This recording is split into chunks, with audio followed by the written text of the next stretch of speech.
નાસ્તા ફરતા આરોપીને પકડવા માટેની જે ડીજીપી વિકાસ સાય સાહેબની સૂચના હતી અને અનુસંધાને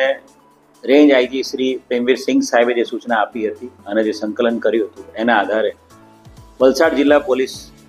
ભિલાડ પોલીસ સ્ટેશનની ટીમને બે અલગ અલગ ગુનાઓમાં લાંબા વર્ષોથી નાસ્તા ફરતા આરોપી પકડવામાં ખૂબ મોટી સફળતા મળી છે. પહેલો જે ગુનો છે ઉમરગામ પોલીસ સ્ટેશનનો 1997નો ગુનો છે, જેની અંદર એક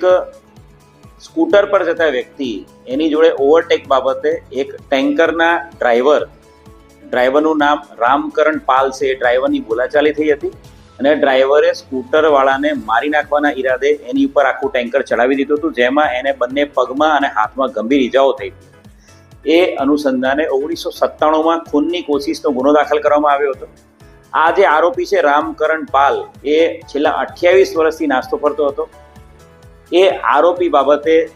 ટેકનિકલ ઇન્ટેલિજન્સ અને હ્યુમન ઇન્ટેલિજન્સથી વર્કઆઉટ કરતા ભિલાડ પોલીસ સ્ટેશનના જે કોન્સ્ટેબલ છે ભરતભાઈ મેણસીભાઈ,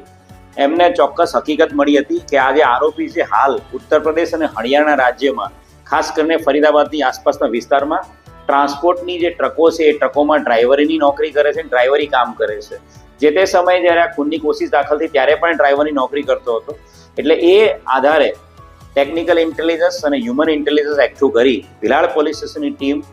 ઉત્તર પ્રદેશ રવાના થઈ હતી અને છેલ્લા 10 દિવસથી અલગ અલગ વિસ્તારમાં ખાનગી વેશ ધારણ કરી આ જે ટ્રાન્સપોર્ટમાં જે ડ્રાઈવર છે એ ફરીદાબાદ તરફ આવી રહ્યો છે એની ચોક્કસ હકીકત મેળવી આરોપી રામકરણ વિજય પાલને પકડી પાડવામાં ભિલાડ પોલીસ સ્ટેશનની ટીમને ખૂબ મોટી સફળતા મળી છે. 28 વર્ષથી અટેમ્પ્ટ ટુ મર્ડર ખૂનની કોશિશના ગુનામાં નાસ્તો ફરતો આરોપી મેળવીને જે ઈજાગ્રસ્ત વ્યક્તિ છે જે તે સમયે એને ન્યાય અપાવવામાં સફળતા વલસાડ જિલ્લા પોલીસને મળી છે.